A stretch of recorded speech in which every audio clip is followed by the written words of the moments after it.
अब हम लोग केस 2 देखेंगे। केस टू में इसको इरेज करना पड़ेगा, है ना।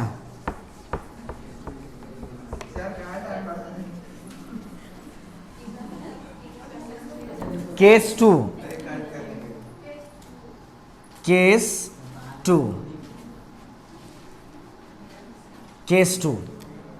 टू में अभी जैसे हम लोग केस 1 में हम लोग ए बी और डी को इक्वल मान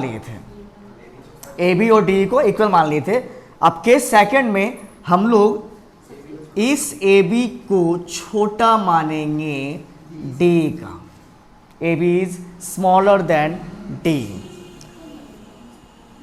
तो अब ये कैसे होगा, अगर हमारा ए बी डी से छोटा है तो इसको हम लोग कैसे बनाएंगे, है ना। तो ऐसी स्थिति में हम लोग क्या करेंगे, सबसे पहले कि दो पॉइंट यहाँ पे जैसे हम लोग करते हैं, इस डी पे एक पॉइंट डालेंगे हम लोग P, और इस पे एक पॉइंट डालेंगे हम लोग Q, और फिर इसको हम लोग ज्वाइन कर देंगे। और ये बात ध्यान में रहे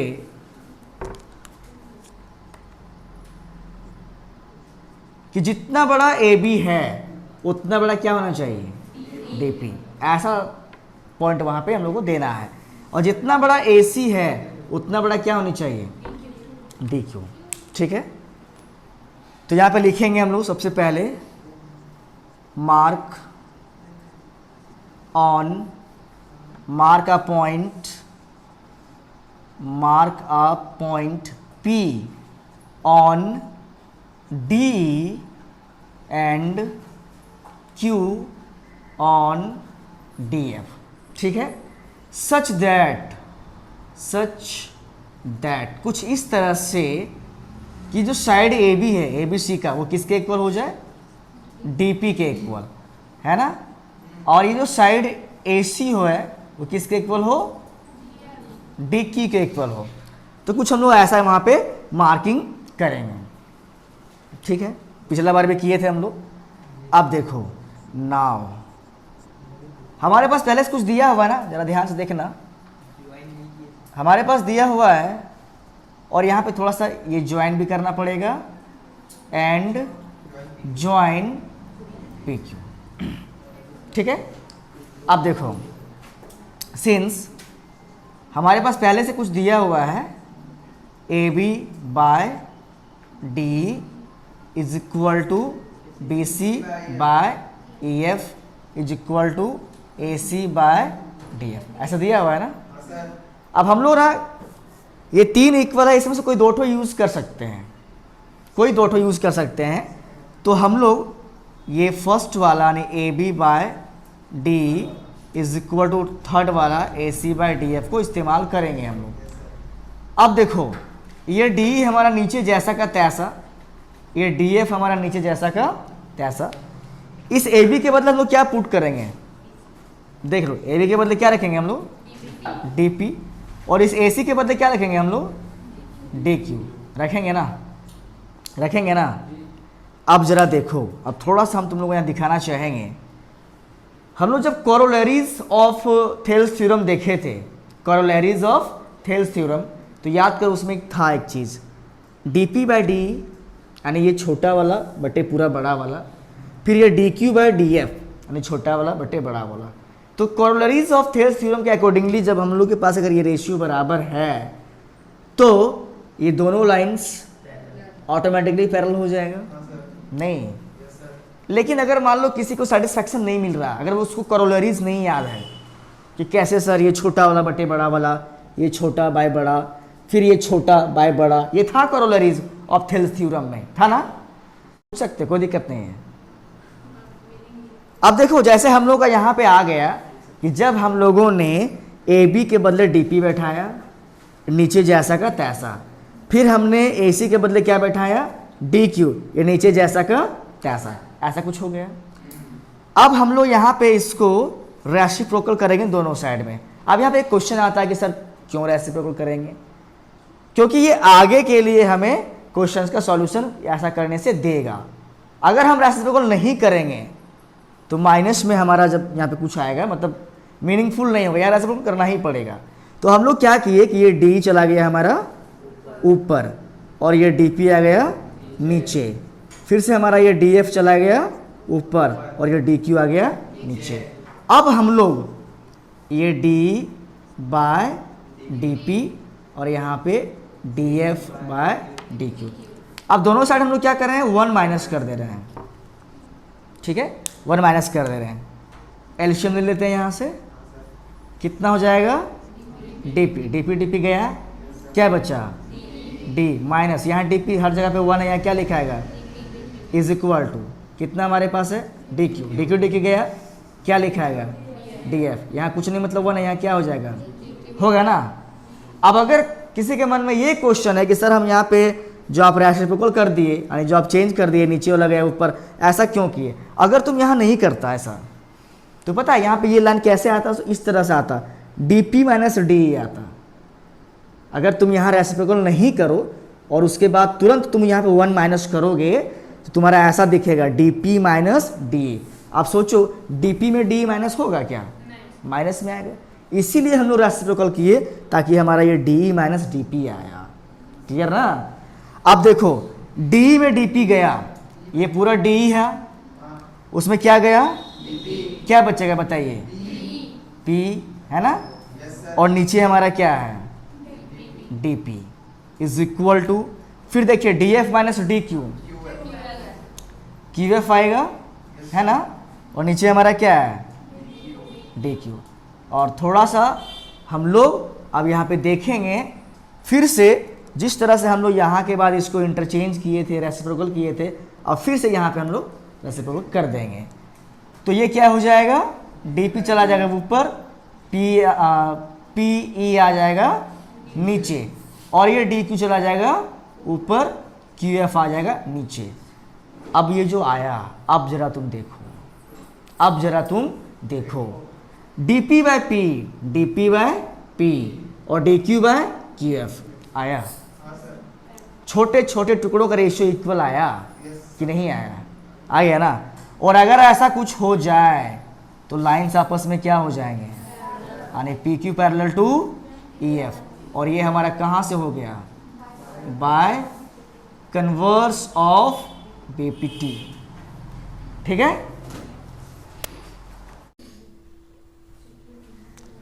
अब देखो, अब इसको हम लोग इरेज करेंगे,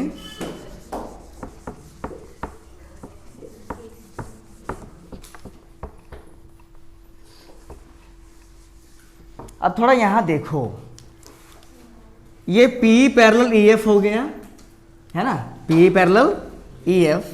तो इसके बाद हम लोग यहां पे लिख सकते हैं कि ये एंगल P और एंगल E इक्वल टू हो जाएगा, कैसे, किस वजह से बराबर होगा बताओ, एंगल P और एंगल E कैसे बराबर होगा, क्रॉसपॉन्डिंग एंगल, दो लाइंस पैरेलल है ना, ये ट्रांसवर्सल है ना, तो क्रॉसपॉन्डिंग बराबर होगा ना। ये हमारा हो गया क्रॉसपॉन्डिंग एंगल, ठीक है। एंड इधर से भी angle Q is equal to angle F हो जाएगा, angle Q is equal to angle F, ये भी कैसे हो जाएगा, क्रॉसपॉन्डिंग एंगल से होगा कि नहीं होगा बताओ।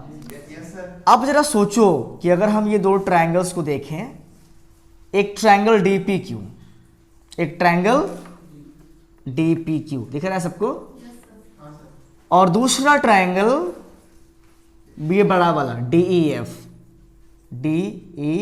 मतलब कैसे कैसे हम लिए हैं ये देखो, एक ट्रायंगल हमारा हो गया DPQ है ना, और दूसरा ट्रायंगल हमारा हो गया DEF है ना, ये दोनों हम लिए हैं, मतलब ये छोटा वाला ये रहा और ये बड़ा वाला ये रहा। क्लियर है। अब यहाँ पे हम लोग क्या देख लिए कि इसका एंगल P, इसका एंगल किसके बराबर है, एंगल E के बराबर, ये हम लोग यहाँ पे देख चुके हैं, नहीं इसको ऑलरेडी जस्ट प्रूव्ड किया जा चुका है। क्लियर है। उसके बाद इसका एंगल Q, इसका एंगल किसके बराबर है, एंगल F के बराबर है, ये हम लोग देख चुके हैं। अब अगर ये दो ट्रायंगल्स हैं, इन दोनों ट्रायंगल्स का दो दो एंगल इक्वल हो गया नहीं, तो अगर दो ट्रायंगल्स का दो दो एंगल अगर इक्वल हमें दिख जाए, करस्पॉन्डिंग एंगल्स होनी चाहिए, तो आपस में क्या होते हैं, सिमिलर, और इसको बोलेंगे हम लोग bye double A similarity rule. ऐसा बोलेंगे नहीं बोलेंगे? बोलेंगे ना। अब अगर ऐसा हो गया तो अब इसके साइड्स क्या होंगे, प्रोपोर्शनल होंगे नहीं, यानी कैसे, ये dp बाय d होगा ना, is equal to pq by ef होगा ना, और फिर is equal to dq by df होगा कि नहीं होगा। और इसको हम लोग बोलेंगे CPST, corresponding parts of similar triangle।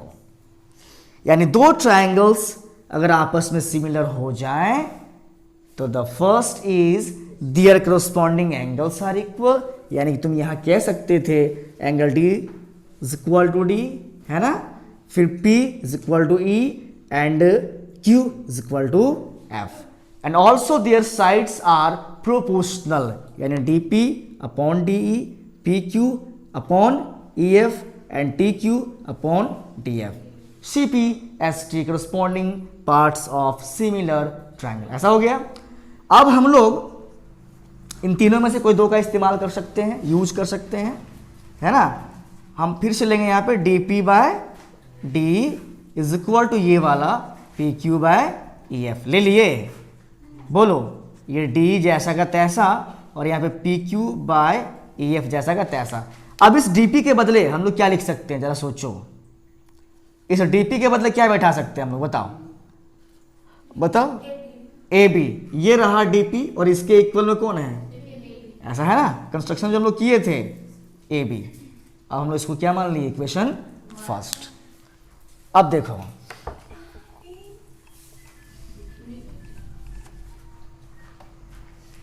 But we have, ध्यान से देखो, बट वी हैव, हमारे पास पहले से कुछ और भी दिया हुआ है ना, यानी AB by D is equal to BC by EF is equal to AC by, ये हमारा गिवन था ना। फिर से हम लोग यहाँ पे कोई दो ठो ले सकते हैं कि नहीं ले सकते, बताओ।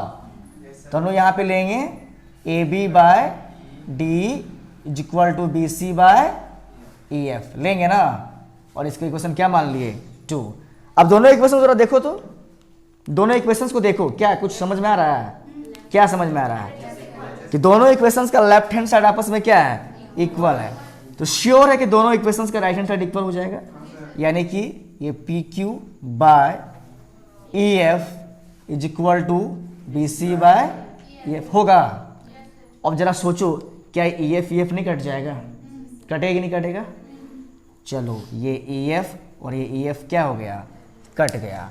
तो फाइनली हमारा यहाँ पे क्या मिल गया, PQ बाय BC, है ना, sorry PQ is equal to BC, और ये PQ इज इक्वल टू, एक सेकंड, PQ कहाँ गया, ये PQ is equal to BC हो गया ना, PQ is equal to BC। अब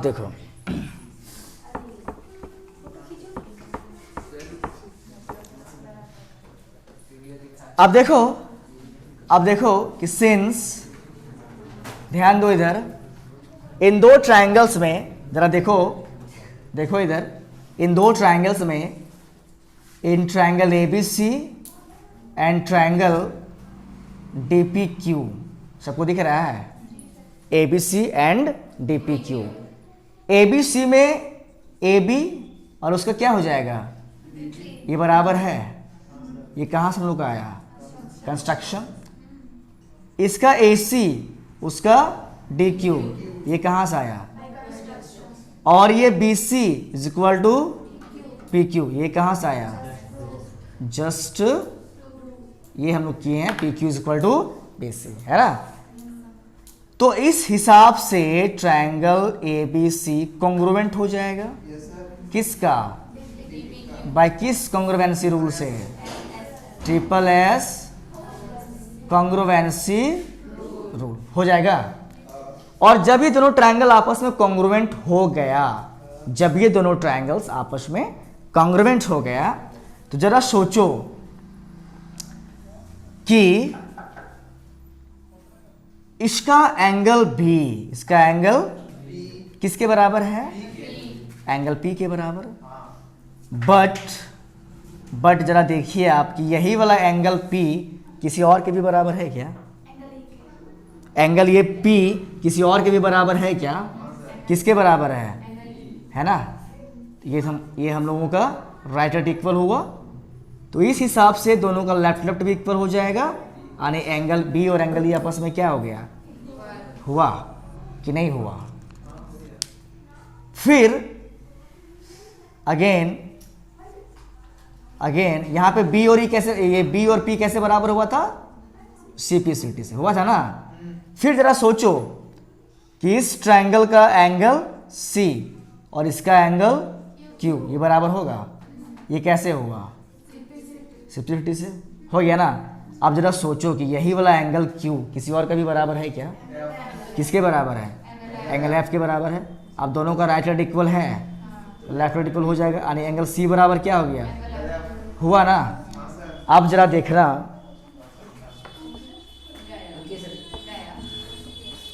अब जरा देखो कि जिन दो ट्रायंगल्स को हम लोग को प्रूफ करना है, जिन दो ट्रायंगल्स को हम लोग को प्रूफ करना है, एक्चुअल जिसको सिमिलर प्रूफ करना है, जो हमारा मेन मकसद है, ध्यान से जरा सोचो। अच्छा, एक चीज और भी यहाँ पे हम लिख सकते हैं, जब ABC और DPQ कॉन्ग्रुवेंट है तो इसको ये ऐसे भी तो लिख सकते हैं, एंगल A यानी ये वाला एंगल A और एंगल D ये दोनों भी तो सीपीसीटी से बराबर होगा कि नहीं होगा? सीपीसीटी हो गया, तो अब मिल गया ना। अब triangle ABC and triangle DF जरा खोजो, देखना कैसे कैसे मिल गया। सो ये एंगल A किसके बराबर हो गया? कहाँ से? सीपीसीटी से नहीं, जस्ट प्रूफ। सीपीसीटी तो इन दोनों के लिए था ना। जब ये दोनों ट्रायंगल कॉन्ग्रुवेंट हुए थे तो वहां पे एंगल A का इक्वल डी किया था, वो सीपीसीटी था। यहाँ पे क्या बोलेंगे हम लोग? जस्ट प्रूव्ड या अबव प्रूव्ड लिख सकते हो, है ना। फिर देखो कि ये एंगल B किसके बराबर होगा? एंगल E के बराबर। कहाँ? B और E है ना कहीं पे? Just proved, just proved.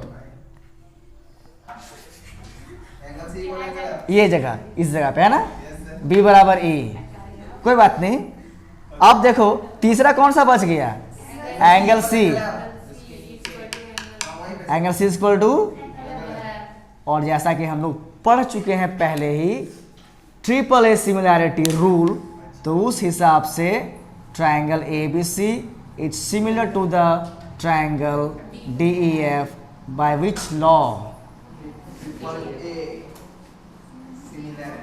by AAA similarity. ठीक है।